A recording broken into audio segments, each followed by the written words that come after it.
YouTube intros explaining who we are. That's the one. Say it. Alrighty guys, it is Qaaman here today at KamehaCon, and it's great to see you guys. A lot of you probably know me from doing Dragon Ball videos with like 5 or 10 people in here, so welcome.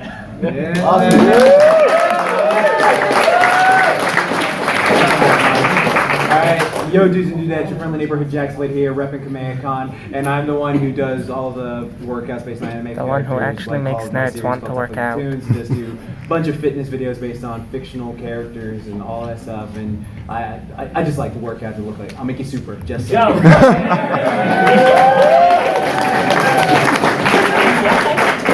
want to be my fitness trainer? My fitness trainer? Sure. Hell yeah. Okay. Hello and welcome to ComicDrake, where I talk about comic books. My name is Drake. It's exactly what it says on the tin. You might know me from my hit shows on Game Theory and on ScrewAttack.com and ComicDrake and TrailerDrake and also on Twitter. Awesome.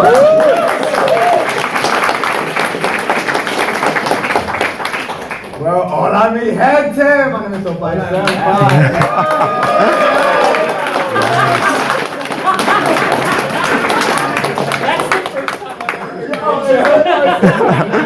You don't watch his videos?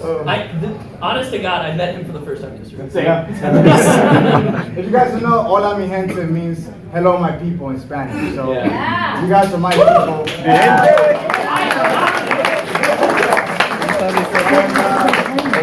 I cover Dragon Ball. We do a lot of news, theories, in-depth analysis, Dragon Ball science, and a lot of other things. So thank you for coming there. Well, it is your praise of the motherfucking sayings. Chris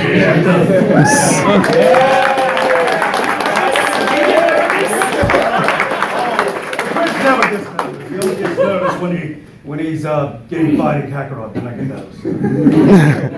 I literally got told about this panel last night, and I got told that we were doing this stupid shit like 10 minutes ago. I just found out too, bro.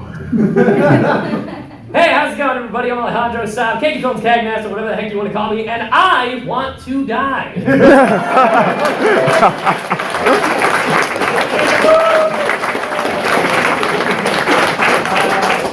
So basically, I do videos on Dragon Ball Z, like just video games. I play other stuff. I do other stupid shit, and I voice act. For those of you who didn't hear, I am the voice of Shallot in Dragon Ball Legends.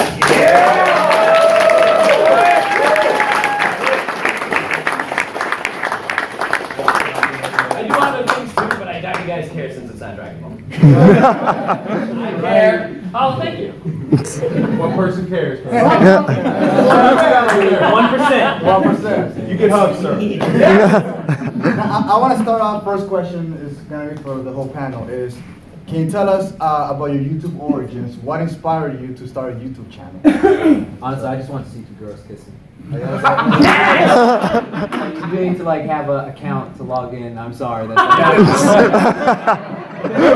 YouTube channel. What's the story? Oh, okay. Your YouTube channel. What inspired you to create your channel?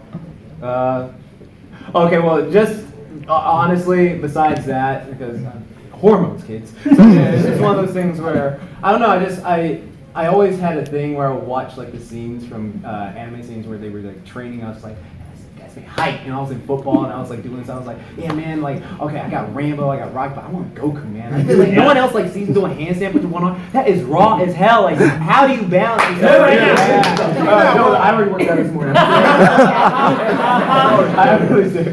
No, but like that thing just inspired and motivated me, and I was like, you know what? I want to be able to do it because I used to be like this chubby guy with a dirt, like stutter. I'd be like, I want Dragon Balls. You know, like this horrible thing. I was like, that's really? me. Oh, like, put this outfit on, okay? Yeah, man. But, like that's pretty much all it was. It's just I saw it and I was like, oh, I wonder if I can do a video of it. And I did it, and I started my series called Tough Like Tunes, where I just do fictional training things. I've done like, God, that's so many of them. Yes, I've done. Freaking Netero, Kenichi, Baki. Hell yeah. Like, whoa, here we go.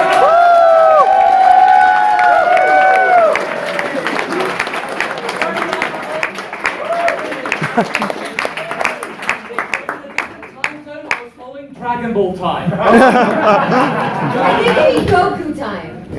Nah. No, Maybe we Goku time. Sure. Yes, this one's got Right right. here, right here. I got another one. All right, well, take your muscles. Yeah, use them. Yeah. Yeah, put them Here, put me in the back. I'm going back here. No problem. Good to see you, brother. Yeah, thank you. All right, well, since you were here for the first question, All right, what was the first question? the first question is, can you do your YouTube intro and explain who you are? All right. Hey guys, Masako X here.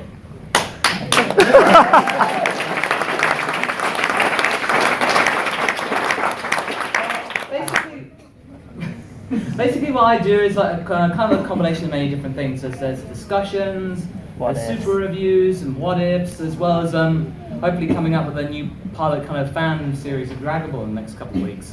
Now,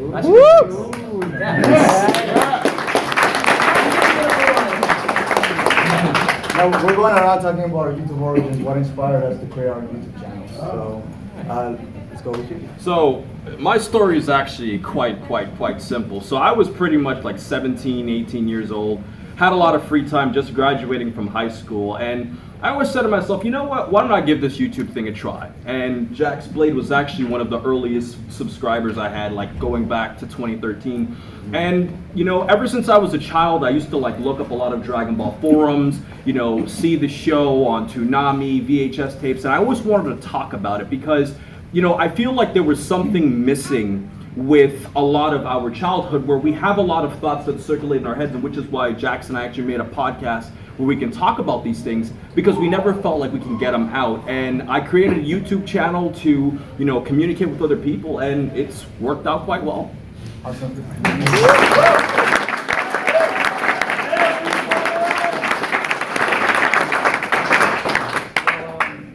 I made my channel. It's funny because I was originally, I didn't call myself Prince Vegeta. I had a YouTube where I made short films and skits at one point. But that really didn't pan out the way I wanted it to. And one day I was just browsing the internet and I ran upon a group called Team 4 Star. And I was hooked. I watched like the first 2 seasons, and after that, I just kind of said, okay, this is a thing. You can do that. So I just got a mic and made a lot of cringy fan dubs, and then I eventually made my Prince Vegeta channel. And that's it.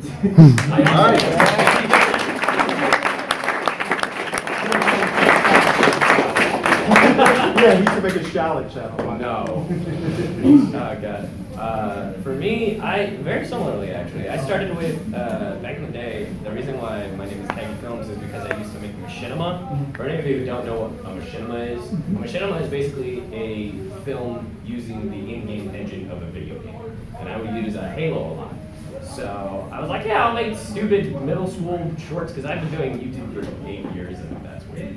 And then eventually I realized that Dragon Ball games still existed. I thought they just stopped after Budokai Tenkaichi. I'm just like, yeah, they're done. No more Dragon Ball games, because why would they make more? And then I made this cringy fanfic called Defender of Mankind. It was really bad. Don't watch it. And it went from there. Like, people really liked it, and then I'm like, oh, I guess I'll do gameplay now. And then here I am doing voicing for the actual show, or I guess the game. So, yeah. Decent. Yeah.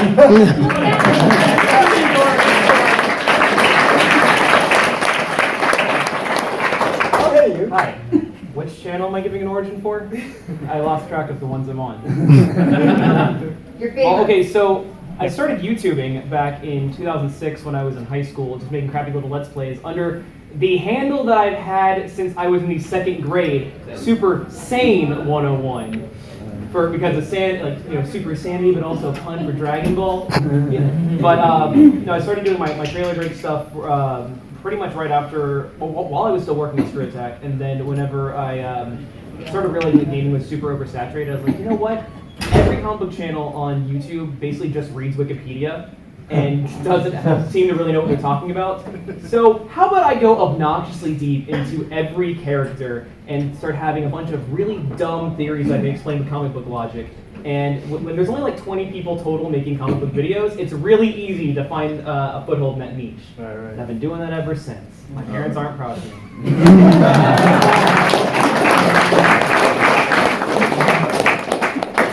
Well, I suppose really because my family's come like from a long line of editors and like creators, like ever since like the 1940s. And basically I kind of found YouTube relatively when it was like new. And I did a thing called Naruto Abridged back in 2006. And back in the day, like 2007, I had 17,000 subscribers. And that was a big deal back then. And then my channel got taken down, so I started a new one. For the longest time, I basically just had that as a personal channel. Then I started taking it seriously at the end of 2015, and then lo and behold, over the course of 2016, I thought, well, I should really talk about Dragon Ball. So I started doing the super reviews, and then I did that a breakout video, which was saying Super Saiyan 3 is dumb. And I agree. That touched the nerve, and that taught me the craft of a discussion video, and it just exploded from there. So it was just simple experimentation, really, just with different things, and actually taking like, I know a bit about Dragon Ball. Let's roll with it. So just casually thinking, why not? Let's just give this a go.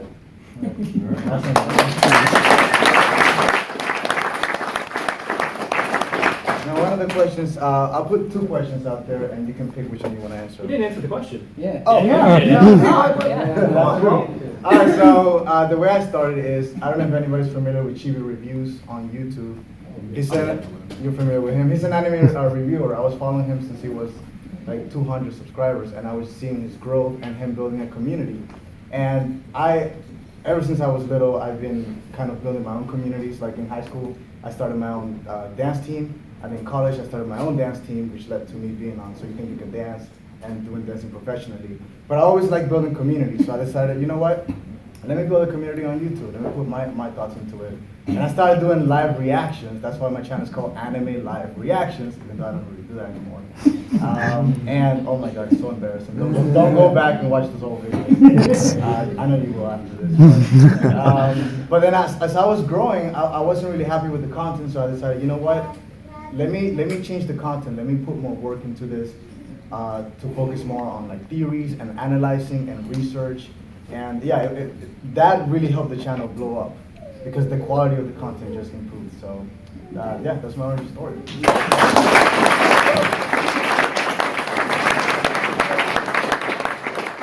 There's 2 questions. You can pick from one out of the 2. Question number 1 is, what has been the weirdest or creepiest fan comment that you've ever read? And the second question is, what is the biggest opportunity that you've received directly because of your YouTube channel or having an influence? I can go first. For the weird comment, I have 2. One was recent, one was like back in like I think 2014. The one from 2014 was this girl messaged me on Twitter. It's like, hey, I have a picture of your baby. And like sends me a picture of her holding a baby, and I'm like, I don't know if it's her kid or her little brother, and I'm just like, I don't know who this is. and I am like, oh, okay, that's weird. And I show my mom, because I lived at home at the time, and I was like, hey, check this out. And she's like, Mijito, what are you doing? That's not yours, right? And I'm like,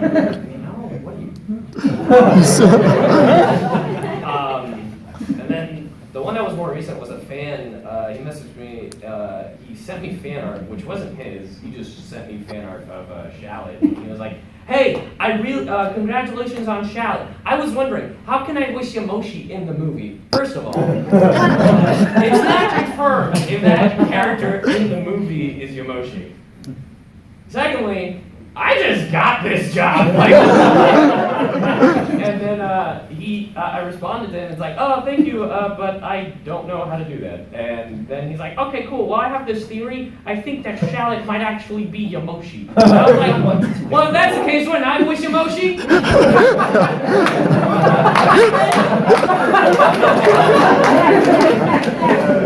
He responds to that saying, "Don't fuck with me."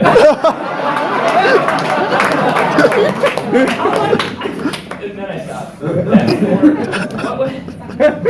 The biggest opportunity I've had because of YouTube was back in 2015 when I went to KamehaCon which is another local convention, my friend Rhymestyle, he messaged Gen Fukunaga, who's the CEO of Funimation, is like, hey, this guy's gonna be in town. You should see him. And then as I'm landing in Texas, I get an email from Gen, and he's like, hey, what are you doing tomorrow? You want to come by and get a tour of Funimation? And I was like, what?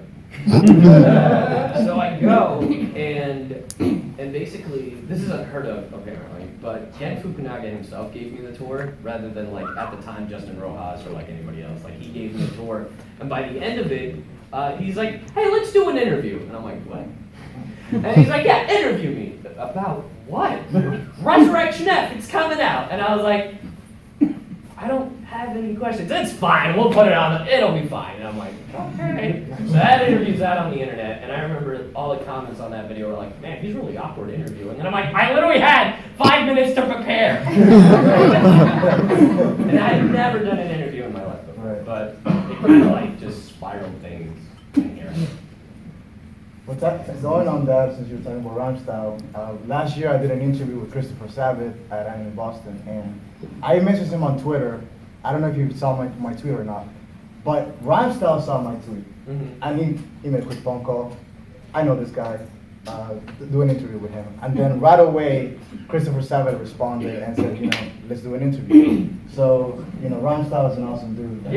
So that's one of the biggest opportunities that I've ever had, because I was able to actually sit down with him for 20 minutes and just have a fun interview with him. And some questions submitted by our fellow YouTubers. That was a lot of fun. Well, for me, like, my greatest opportunity is actually right here. I mean, I was just a nerd, just doing my own thing, and the fact that, you know, I had the opportunity to come to KamehaCon with so many other Dragon Ball fans. Like, usually when you go to these conventions, right, like, you see, like, people who like different things, but, like, to think that there was such a great turnout just for Dragon Ball, like, really amazes me. And meeting all of you guys, you know, getting sponsorships just focused around Dragon Ball and trying to grow our community, I would say that's overall the greatest opportunity I've had so far. So, yeah, that's my story.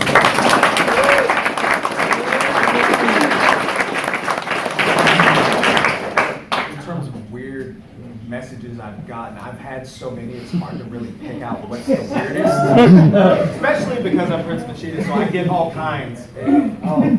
The best ones are when they refer to me as the character and they blame me for the plot. Like Vegeta, you failed the tournament of power, how dare you? How dare you? Smash or pass, Goku or Jiren? That happens all the time. Oh, God. Well, smash or pass, answer the question. I'll just reply and I'll be like, I would smash your mom. But in terms of opportunity, I guess just meeting these guys, you know, meeting these people that I admired and looked up to is the best opportunity that I've gotten because of this channel, because I admired all these guys for a long time. Some of these guys I didn't know, like these guys here, but they're part of my family now, you know, and I wouldn't have it any other way.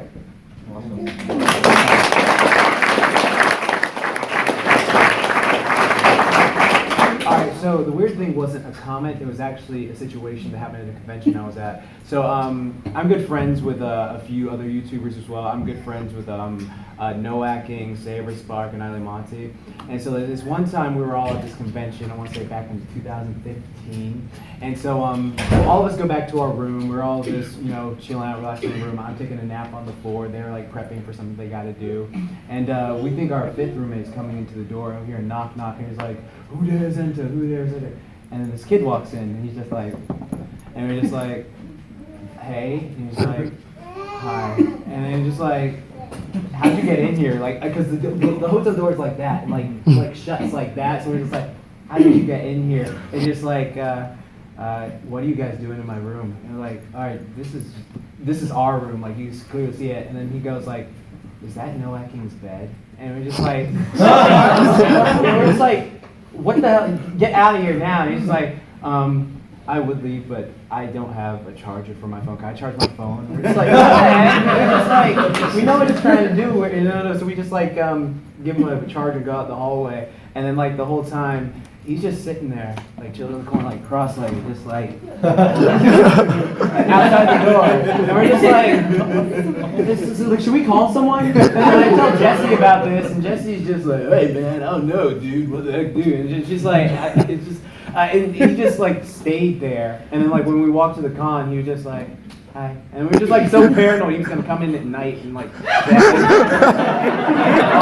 know what the heck was going on. And then biggest opportunity is just like what my friends all here said, just like being here like with all these Dragon Ball fans. Like it's funny, like I used to be bullied as a kid for liking Dragon Ball Z, being a chubby DBZ fanboy and always like loving it, but now it's just like I have all these other people like, yeah, okay, say that shit now, yeah. All the Dragon Ball army right here, yeah.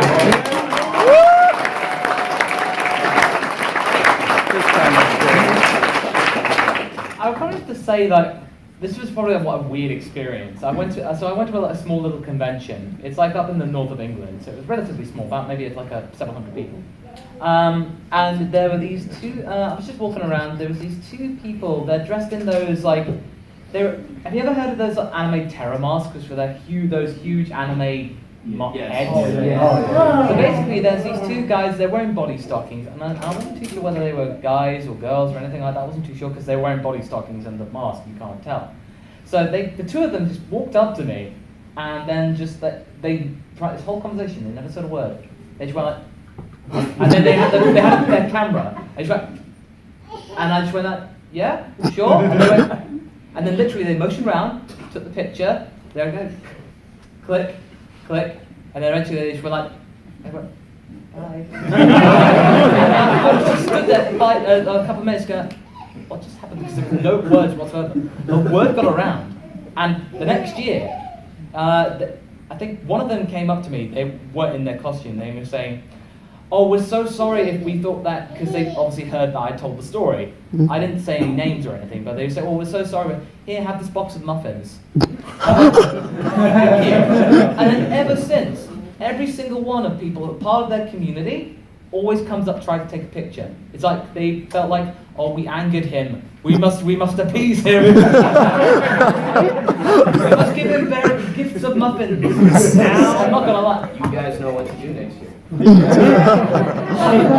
But I'd say like the biggest opportunity. I mean, this whole thing's going out without saying, of course. But I think it was also one of the things that like affirming inside the direction of the channel was actually getting to have a conversation with Qaaman over here, one of the what if gods. Yeah. To paraphrase like Geekdom and say, it was history in the making, and it was just really great. Just talking to one of the guys like who was the what if community, and it's just like really spurred me on to do my what ifs. And then it's just like together we can actually just say, look, if you got a scenario potentially and you want to share it with the world, do it. Yeah, but those two things I'd say that was definitely it.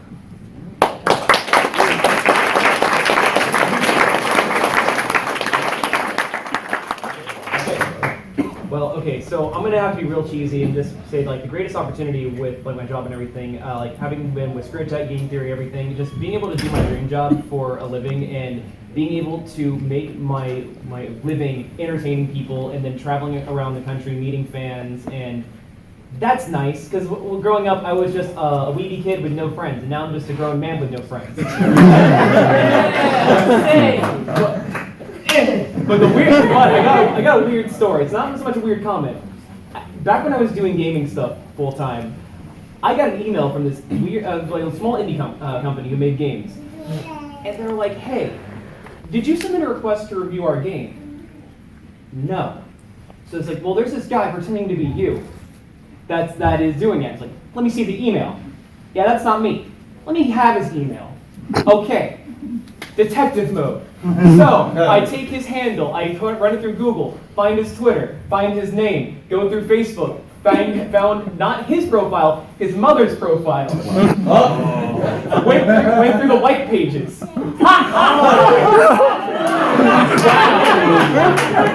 parents have a landline still. Now, it turns out I'm a local guy, and this kid, also named Drake, oddly enough, what are the odds? I guess that's how he thought he'd get away with it. Lived in Grapevine. Oh. Now, having a home phone number, you can find an address. I didn't. Don't worry. So first, I'm going through my cyber sleuth. I'm looking through this. And my fiance at the time was like, "Please no, stop this." He made it personal. In 2 hours of cyber stalking, I managed to find the phone number, called him up. Well, first thing, I actually messaged his mother on Facebook, trying to be like, "Hey, I want to," and I tried to like, "Hi there, I found out your son has been impersonating me, and I would like to handle this video before taking legal action." And went through all that, but you know, when you put a Facebook message with somebody you're not friends with, it goes to other. Yep. Yeah. I'm gonna call him. So I call her up. I was like, "Hi there, is this well, he's Stephanie Smith. That's gonna be your name." She's like, "Yes." "Perfect. Is your son Drake Smith?" "Yeah." "Hi, my name is Drake McGord with Trailer Drake LLC," and I go through the whole thing. Like, your son's been impersonating me and has been actually impeding on my business, trying to request free review codes. She had started talking to her son, and then he called me up later to apologize. So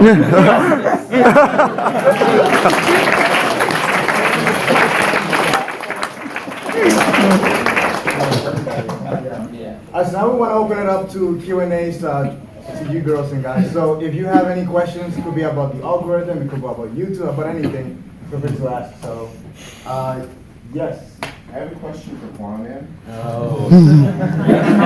From Laughing Stock Media, how's it going? Hey, Qaaman, when's the next episode of Chapter Chat come out? It's an inside joke, guys. You're probably not going to get it, but it's this series that we do on YouTube. You're just trying to joke. Well, what's your real question, Mike?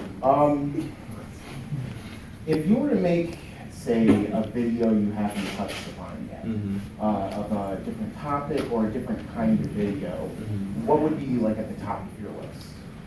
Well, my thing is that, you know, other than just anime and stuff like that, I always feel like a lot of the older video games of the past, I feel like there's a lot of untapped potential because when we play them as kids, like we have like this perspective that's really cool and fun, and then when we get older, we're like, this game sucks. Like everybody here ever played like Dragon Ball Z Sagas? When they were Sagas? Like, see, like that game was like so much fun. I used to play with all my friends, but then when I got older, I'm like, you could only fly as high as you jump. Everybody fights the same. Like this game is trash. And then it's things like that I would want to invest in the future. You could be Broly. Thanks for your question. Yes, you. I just got a question. Like, what advice would you give to kind of like up and coming YouTubers or just people who kind of want to give it a whirl, kind of stick their foot in? What advice would you give to them of kind of, I guess, kind of what are important traits you would say is important to have a kind of successful channel or whatever? Consistency. The biggest thing you can do no matter what is like there are days that you don't want to upload or days you can upload. But like, okay, trust me, I worked at freaking Burger King for 6 years, guys. 6 years! Okay, like, that was just 3 years. Yeah, exactly. Alright, people with respect right there. But it's one of those things like, I worked there for 6 years. I wasn't getting paid. I was also going to college full time, but I was like, you know what? I want to just try this. So what I would do is like, I make a schedule for myself. So like every 10 a.m., because I thought like 10 a.m. is like a good time frame. It's like, oh, Saturday morning, Fox Kids, yeah, you know, you can wake up and you got a new video. So like that's one of the best things you do is like have a schedule and just go, no matter what, I'm gonna have it consistently just one video per week, and then it builds and builds and builds. And then what happens is, if that video, like what you've done by building all those videos is now you have a bunch of videos you can do. So for me, for example, one of my videos, like I did this for like 3 years, and then it wasn't until 2016 that I did this video called "Would That Work Out?" Would Saitama's training work in real life? Because I'm a personal trainer, I went to college for it. I studied exercise science and physiology, and I just talked about the science and like the exercise science and all that stuff, and it went viral. It like hit 1 million views in like a week. And since I had all this content of stuff that I had been doing consistently, everyone was like, oh, he's got more stuff, and they subscribe more and more. So it was just like that big. So that's one of the things I would say is just consistency, no doubt, like have that. And to add to what he's saying, I also think a big part of it is also passion, because I feel like, you know, you could be as consistent as you want with your videos, but if you if your audience can feel genuine passion, and like you're not just doing it for the money, like you actually love doing it, that's another reason you can succeed. Sorry, go ahead. Okay, I have a few pieces of advice. One, do your research about how YouTube works, about the algorithm. Become a business person in that sense. Number two, my second advice is don't worry about revenue. Don't worry about how much money you're gonna make. That's not important. Focus, especially when you're starting out a channel, focus on your community and your subscribers. Respond to the comments, try to do Q&As, live streams, because those are the people, especially those people from the beginning, right? You want to communicate with them. So don't look at people as numbers, but think of this as a community. And that's one of the reasons why independent YouTube creators are more successful than corporations starting YouTube channels, because they just see numbers, but we see people. So that's yeah. Like to go off what he just said though, like it's not a good idea to go into YouTube saying like I'm gonna just do this and start making money right from the get go. Yeah, exactly. It's just like a thing that it happens. Like it'll just grow occasionally. Because I've known people who try to go like I'm gonna quit my job, I'm just gonna start a YouTube channel, and then it's just like oh yeah, that's not crash and burn every time. Yeah, exactly. It's one thing you can't do. I mean, unless you got like I'd say like $2,000, $15,000, something like that. Some of you guys can survive for 3 months, maybe. Yeah, if you can survive for 3 months and you want to just do that, but I would never go into YouTube just trying to get paid from it. Like that's just a bad idea, right? Go. You should do it just as a fun hobby, and then it can evolve into something else if you're just passionate and consistent with it. And mind you, every channel is different. No one channel is the same, especially like when it involves the algorithm, because the algorithm is completely different from like mine and his. Like he'll make videos like every day, and I'll make videos every day. But like, let's say he gets more views, but I get more watch time. Like it's just two different things. Like the algorithm will probably favor, I don't know, you in certain videos and me in other videos. Yeah, and it also like I've learned this because I've made like 2 channels now. One is like gaming, and then the other one is like covers that I do. They're just like 2 different things. Like it's just like each certain channel has its own algorithm, which is weird because it's like I'm figuring out the meta for music. But like if you were to ask me, oh, would you do cooking? I'm like, what? What about makeup? Huh? I pay to see that. Yeah. All right, go to my Patreon. I do it. So I've answered this question a lot of times. It comes up in every single YouTuber panel, which made it a very valid question. And I have the same advice every time that I heard when I was in high school, which is fail faster. That is one of my biggest mottos. Do not be afraid to suck, and don't be afraid to fail. In fact, try to fail as fast as you can. That way you can make those mistakes and learn from them, because you will definitely remember. I don't think any of I can't speak to all y'all. My first video was awful. My second video was awful. Yes. It was awful for a good chunk of people would still say it is awful. But you know what? I like to think that I got better a little bit each time. I ended up investing in new equipment. I ended up learning how to speak more clearly. My production quality better. I started streamlining how I edit. I started paying more attention to the algorithm. I learned a little bit each time. As long as you're not afraid to make mistakes, and just putting yourself out there is a very scary thing to do. Especially whenever you're dealing with a bunch of strangers who have the power of anonymity to say whatever they want about you. You're already doing the bravest thing by putting yourself out there. Yeah. Don't let that get you down. If you can survive that, you'll eventually make it with time. In the words of Hannah Montana, everybody makes mistakes. Multi-millionaire. That's a good one. Everybody has a mistake. To build on that, you have to what sets you apart from everyone else. What can you do? And like for example, if you wanted to be a Dragon Ball YouTuber, you got to figure out what will you do? Are you just a reviewer? Are you entertainment? Are you an actor? Or or a singer, or a cover, whatever you're doing, you just have to find your inner talent and what you feel is not only what you're passionate about, but what you can do that other people, not everyone else can do. That's really important. Yeah, absolutely. And yes. Yeah. So this is for anyone willing to answer, particularly Masako. Do any of you guys practice any of the mind, body, or spiritual practices of Dragon Ball or your favorite animes? Yeah. Oh yeah. It's like your question. No, it's one of those things like, dude, I learned to meditate because I'll say this, one thing I found out about myself is from the years of bullying for liking this stuff, I developed a bit of an anger issue. So when I was able to defend myself and take martial arts and fitness stuff, I would be overly aggressive to someone who make a slight joke on me, oh, this is stupid, fuck you, come at me. So one thing that did watching Dragon Ball, seeing like Piccolo and those Toonami bumpers and stuff like that, and like talking about anger, like that made me like actually meditate every day. Like I meditate for like 15 minutes every day, just like focusing on the breath. And it's like a lot harder. Like if you try to just focus on your breath for 10 minutes without getting thoughts in, it's like so impossible. It's like it helps clear my mind. It makes me focus and stuff like that. And also just being fit because of it, just like, oh, I want to be the best me possible. So just like pushing yourself in your workouts or just doing whatever you do. It doesn't have to be like health related, just being the best you possible in whatever you do. But that just like motivates me tremendously. I just had something to say. I actually do, in terms of practices from Dragon Ball, I do practice screaming a lot. No, it's just like it's just like primal screaming. It's an actual real proper. It's a real genuine type of therapy.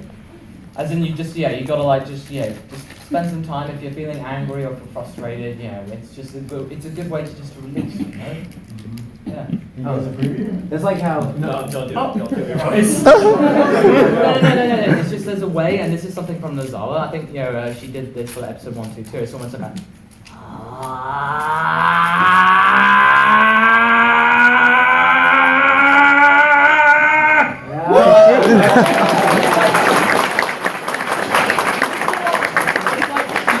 Slowly bring it in and then rise it up, and then just kind of like that. It makes sense what Vegeta was doing it randomly. Like, remember that episode where Future Trunks was talking about training with his father? Like, there's this random scene, you just Vegeta's like,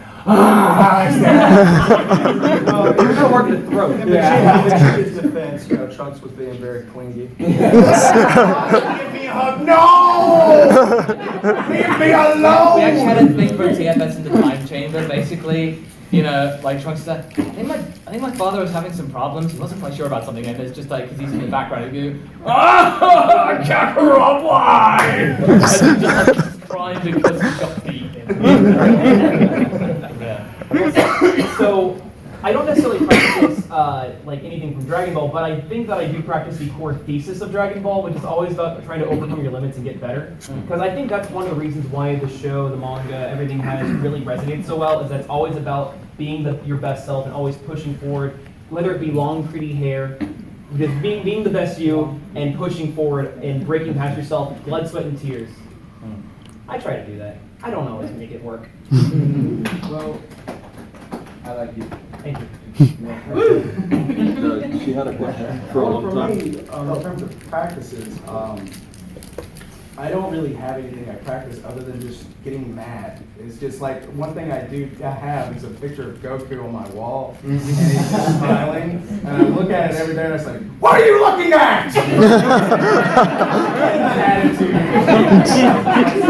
My daily thing is just get. Do you throw darts at it? Yeah, I actually do. I throw darts at it, and I drew a clown.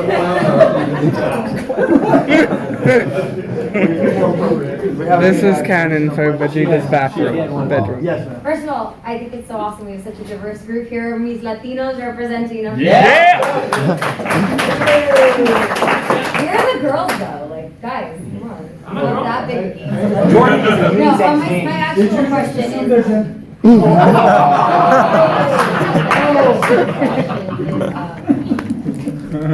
So YouTube has become a lot less friendly to content creators. We're seeing now that not only are they making it more difficult for content creators to get paid, I mean this has been for a while, but now they are also starting to put in competition with famous Hollywood people who already have a platform, making it harder for people like us to compete. So what do you guys think is going to be the future with that? Do you think something's going to give? Do you think YouTube's going to change, or we're going to have to migrate somewhere else, or we're just going to have to get smarter, stronger, better? I have opinions. My problem is that old media is dumb in every way, shape, and form. There's no doubt about that. And as they die, their husk is trying to become a new form. And it's just taking over what is working, which is new media. And it's hard to compete with your Jimmy Fallons, your Ellen DeGeneres, your Will Smith coming on in, switching it up. But they have these big multi-million-dollar production companies that are able to put out content daily, and they already have the built-in fan base. And it's hard for smaller creators like us to be able to compete with that, especially as the algorithm changes to favor more and more watch time. They're pushing more of these viral clips to go bigger. But I think the big thing that we have over those creators are our fan base, that we are more or less grassroots, that we actually have a strong community that's there for us. Like, as much as I adore Will Smith, the rapper and the actor, I don't think that we all necessarily are a fan of him as a person. Now, some people are because he is his own brand, but I think that a lot of his following is because of his different roles, and people are a fan of the characters. But I think that the fact that we have all these people in the room right now for us, which might be might be a little bit egotistical, is that we have a one-to-one connection with you guys. We're trying to get on social media, interacting. We don't have any people that are managing our Twitter professionally. We are in the comments. We're doing the live streams because the community is the #1 focus. So as long as we have the core group that's supporting us every time we make an upload, that's really what's important. I hope that with Patreon and other ways of directly helping out your big creators, then we'll be able to actually keep going. That well said. So do you think that's the direction we're going to be moving into is very community-based? I mean, I'm wondering, what do you guys think is going to happen? So how you are saying that moving on to a different platform like No, maybe I'm saying No. Do you think it'll be another platform or? I don't think so. What I'm saying is that television is doing that. Yeah. They are moving to the platform that is YouTube. But you also have to realize that some of these networks are also trying to do their own thing. Like Disney's doing their own thing, like Warner Brothers is doing their own thing. Essentially, the internet is becoming the new cable. Yeah. Because every little thing is having a different subscription service. Like Crunchyroll, Funimation, and even Sentai now has Verve. But Verve is like a collaboration with Crunchyroll that's picking up from different. So you have like a multitude of different areas. So then it's like you get a taste, But I honestly God just think that it's not just YouTube, but more of like the internet itself is just becoming the new cable box. So I'd say in the span of 5 to 10 years that TV will just be cable companies will be like, all right, here's your Apple TV or here's your Roku or whatever, and just be like, all right, what do you want in the subscription? You want Crunchyroll, you want ABC, you want the CW, what do you want? So yeah, my content just came. I think the one thing I've been talking with one of my YouTube partner managers over at YouTube in London, and I got to actually spend some time with them. And she was like, it was really interesting because she was saying that because us grassroots creators were very attentive because we talk directly with our partner managers, whereas the big corporations, they've got people to talk to their people who then talk to their people. There's a big chain, whereas we can actually talk with YouTube directly, and we are attentive and we talk with them quickly and we provide them with what I would say because we're keen to build a relationship and therefore get stuff out. So that means you guys can share, and that means the stuff that you guys actually want to watch, we can provide that, and we have that connection both with us to you and us to them. So therefore we can be the middlemen that you actually want to support, and we'll do our very best about that. We'll be the Adult Swim. Until Adult Swim gets a YouTube channel. No. Well, they do. They already have one. Yeah. You jinx it. They already have one, but I'll finish off. But even though they do have much higher budget, they do have their own channels, they still don't have that connection. They can have all the resources in the world, but at the end of the day, they have sort of a different goal. And people, the internet, you guys are smart. You guys can see that, and they don't understand that. So you guys can see what's genuine and what's not genuine. So yeah, it is gonna be a little bit harder going forward, but I don't think it's something that we actually worry about too much. But thank you for your question. Great question. The other thing is, John, that with all channels as well, the channels have their own personalities. Right. Obviously, viewers see because you're making a connection with viewers as well.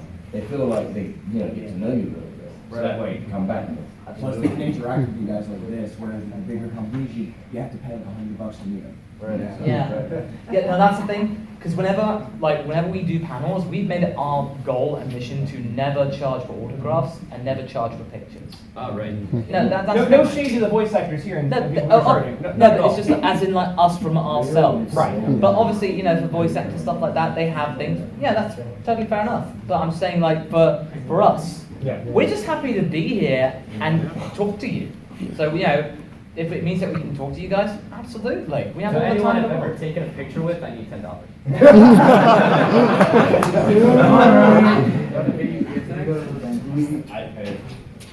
So let. Alright. Fun question, not like a serious question. What kind of music have you all been jamming to this year? Yo, listen to Weeby, fucking Ultimate Battle cover.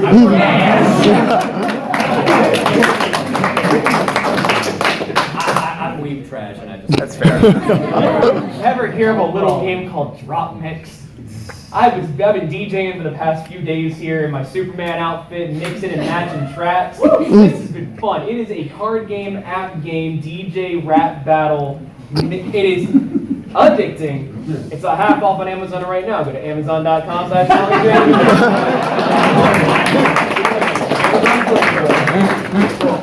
I gotta admit, I found on Spotify this 38-hour playlist of vaporwave. Nice. That's what I listen to script nowadays. Just like this, literally, if you just search vaporwave on Spotify, it's a picture of of Diet Pepsi from the 80s. That's vaporwave. I'm thinking, yeah. Some of my best scripts have come from that. Let's yes, you. Yes, you. What do you guys think is hurting YouTube the most, and how do we combat it? Celebrities coming on in with all of their big budgets and their Will Smiths. All the censorship.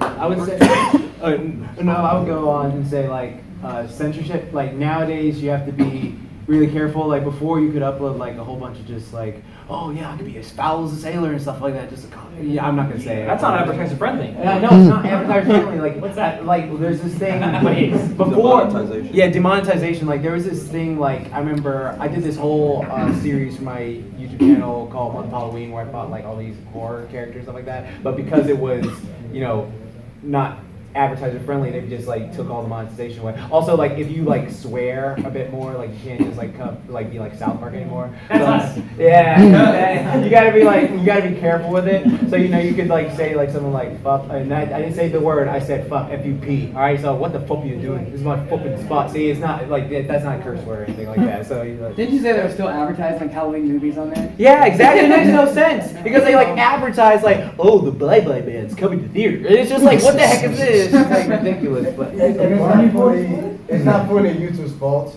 I mean, they do get pressure from like the mainstream media, who talks to their advertisers and then they pull out. I mean, YouTube's fault is really kind of the lack of communication with the creators and kind of letting us know, hey, we're gonna make these changes, we're gonna do this. But in terms of them, they're being pressured by a lot of the mainstream media to do this sort of censorship. So that's because they want to be on YouTube. They're trying to take over, so they needed to be advertiser friendly so they can make money. It doesn't help that a lot of news coverage every other day you see, oh, this stupid YouTuber did something really bad, and now there's that shot of Piccolo just going, oh god. That's us basically every day. Just thinking, no, don't do that.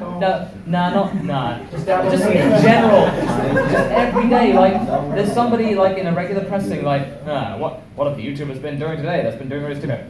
Jimmy, come to this thing. It's just in. With my specific instance involving that, like anybody that's watched my channel knows I'm good with tail. But I didn't actually have issues right away when everyone was having issues, and I remember when me and you had a discussion about it, and he's like, how do you still have ads? I don't understand. And I said, I don't know. I guess Vegeta's just considered family friendly. Give me the vitamin D, girl. Because I go pretty wild with it, but eventually I started to get hit a little bit, but I didn't ever stop. I think there was a couple times where I tried to censor myself, but then I thought, it just didn't feel organic, and I said, you know what, if I get demonetized, I get demonetized. I don't want to change what I do. I want to keep it the same, the way I like it. And if I were to just add something to what he's talking about, the thing that makes the demonetization system very imperfect, not perfect, but imperfect, it would have to be the fact that the demonetization system doesn't really have a perfect sense of what to censor, because it could be your title. Like, for example, one time I called the video something like, what if Gohan killed Cell earlier? But I changed it to destroy, and then it got remonetized. So having the word kill or having the name Mr. Satan instead of Hercule might actually trigger YouTube to do something. Exactly, because they just took down one of my videos recently. I did this whole video called from Avatar: Last Airbender. I analyzed idolize Uncle Ira when he was training in the prison. And I was like talking about that. They like, I got a message like literally I went to check something and they said, "We're sorry, we have removed this video for being inappropriate." I was like, "What was inappropriate about it?" I'm just talking about a fictional character training in jail, but like no, like because I had prison in the title, they took down my Uncle Ira, so I just appealed it. Don't put God in the title.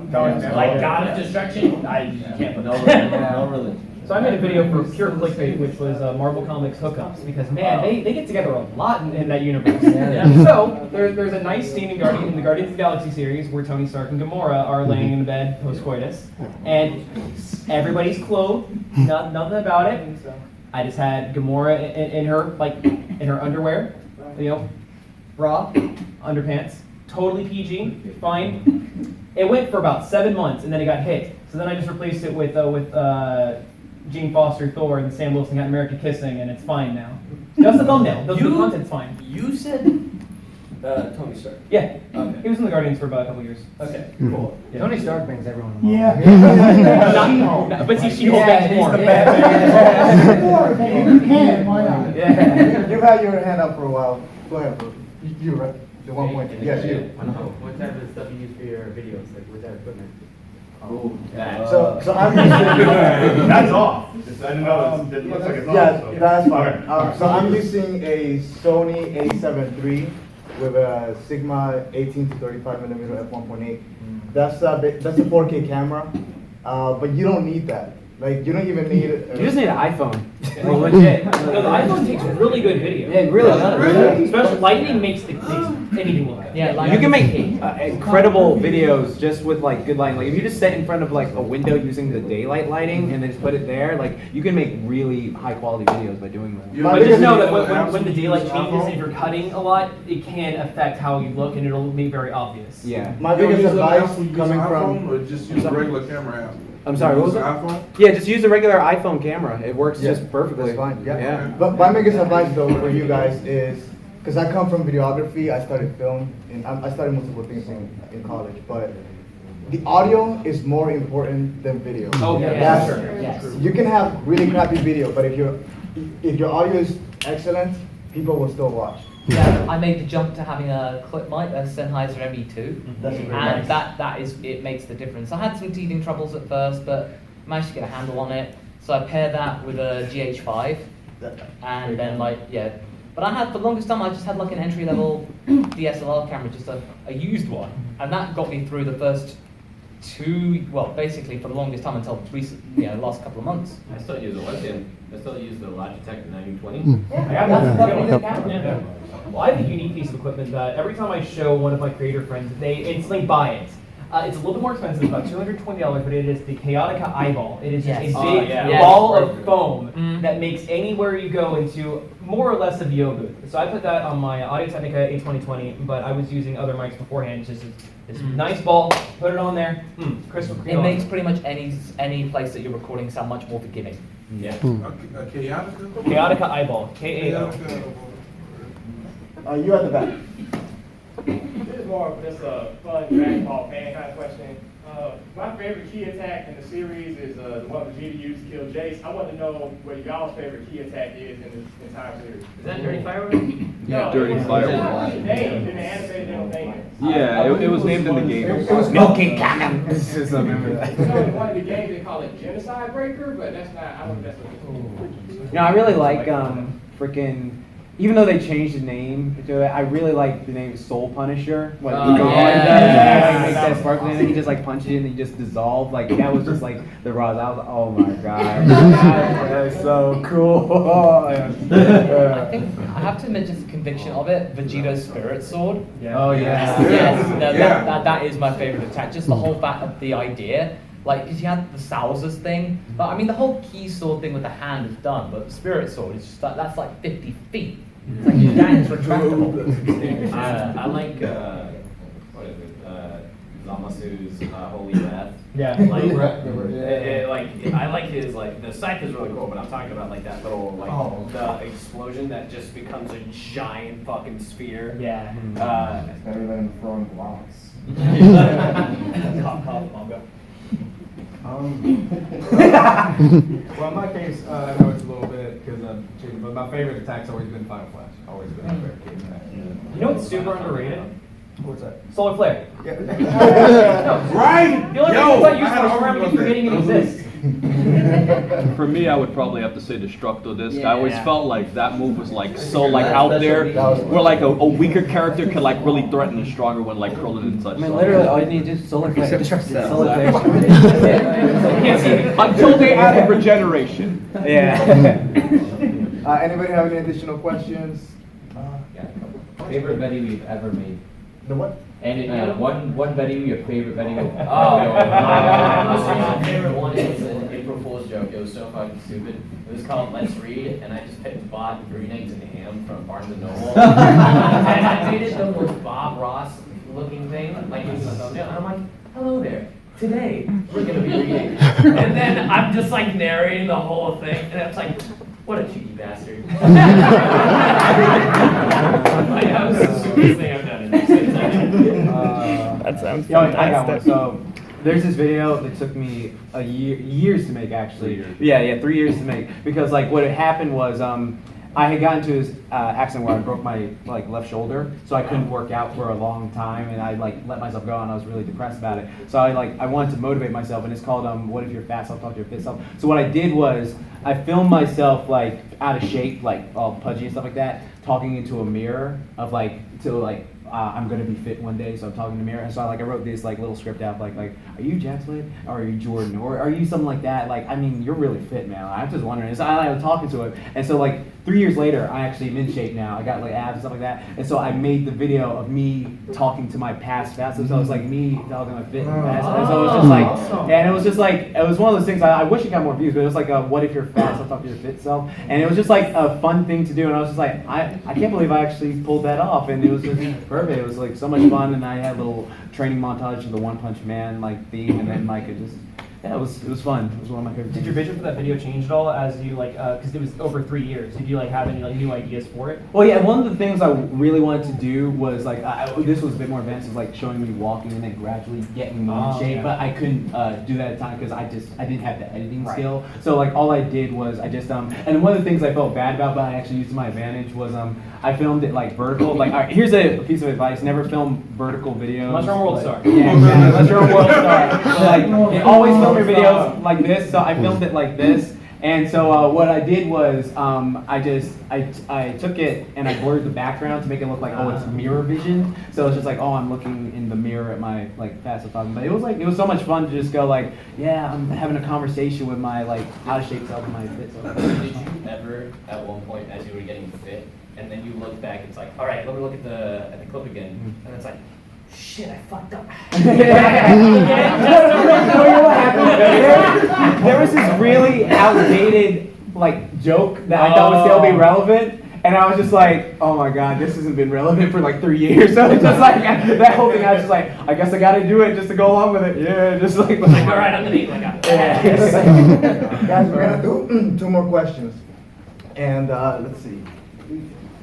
Yes. Okay, thank you. Awesome with all you guys. Masako, I love your way videos and everything.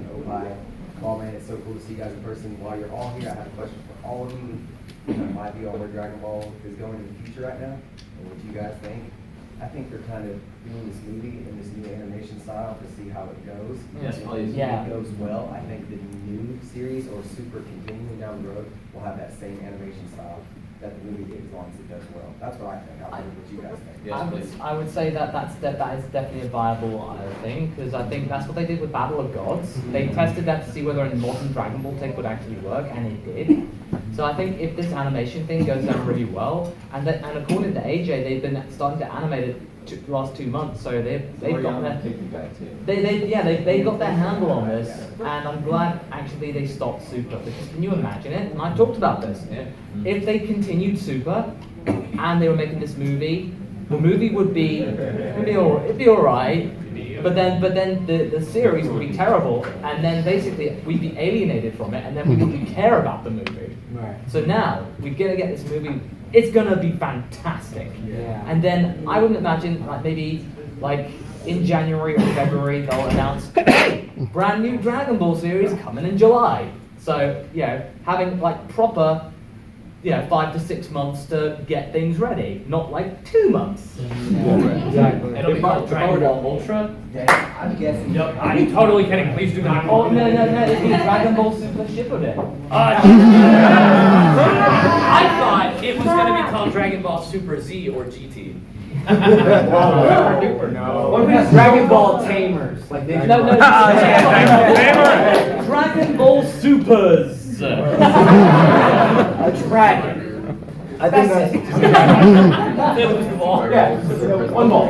I think you're spot on with that with that theory. I agree. I think they're gonna go in that direction. It's more animation I like friendly. this guy's idea of It's Dragon gonna Ball be, Super Duper. just much better. I think it's the future of the Dragon Ball franchise. It's just evolutionized, over Yeah. the series. It's changed as it went, and I think So they're it's kind like of going back to so it's like a Dragon Ball evolution. You must Oh, you cheeky bastard. Oh, you cheeky bastard. Vegeta goes blue Hey, can we all appreciate that Justin Chaplin's forehead was just the blood veins just coming out? This man was called it. I said this at my Popular Dragon Ball opinion panel, but can we just appreciate the costume design of that movie? That was actually Goku's gi was actually really cool. that never Yeah. Shout out to Yuri Lowenthal being the PSP Goku. Yeah, way better than Justin. We'll do one more question. And just in case anybody missed Anime Age's panel, so he did talk to Yuya Takahashi, and he is confirmed to be working on the movie.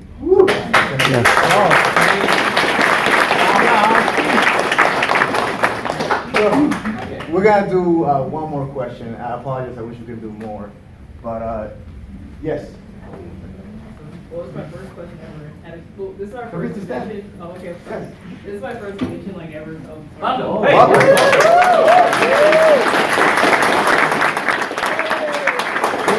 How are you liking it?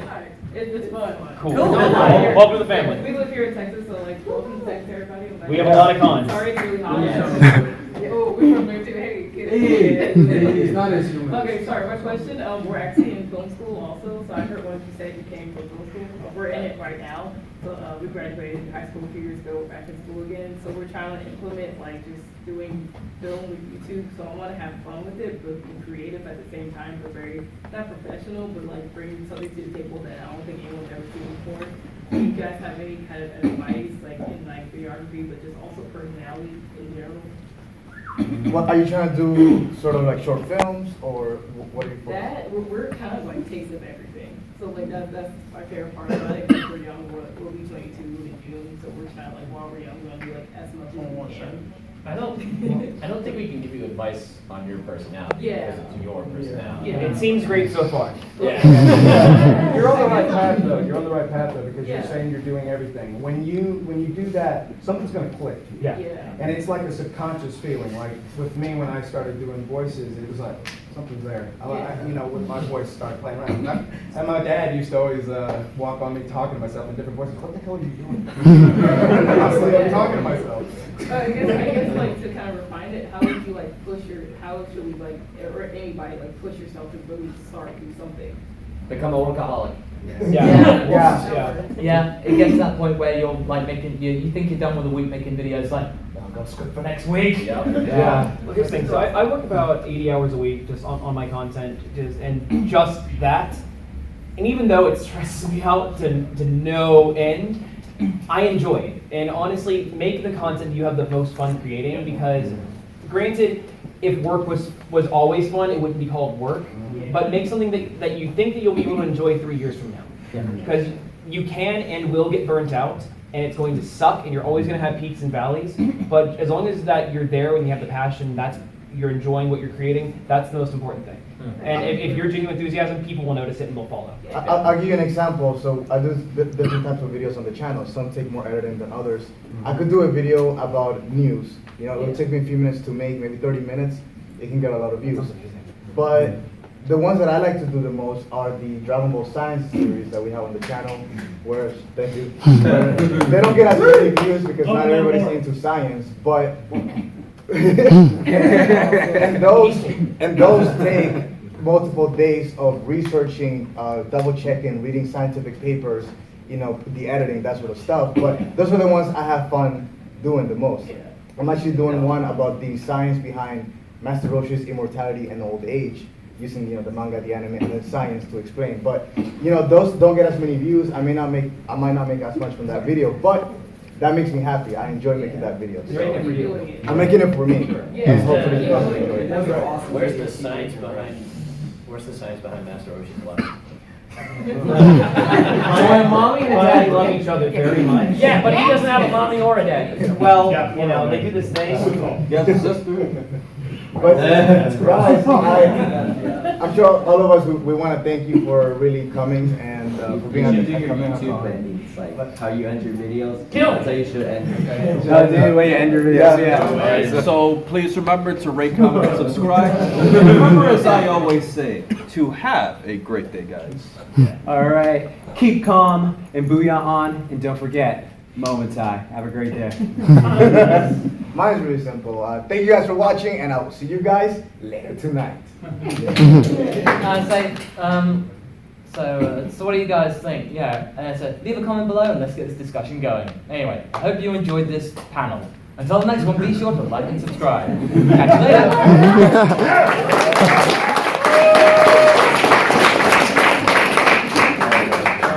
Don't forget to subscribe for more of me. There you go.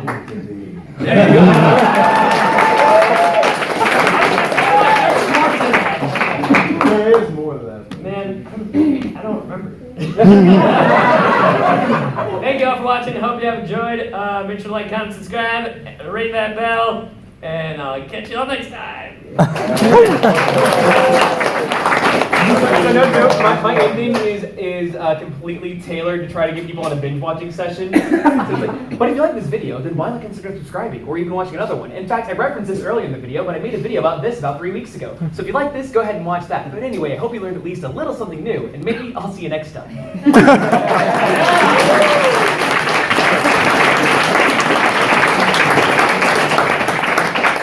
That concludes the panel, guys. Enjoy the rest of the Here's a round of applause for all you. Yeah.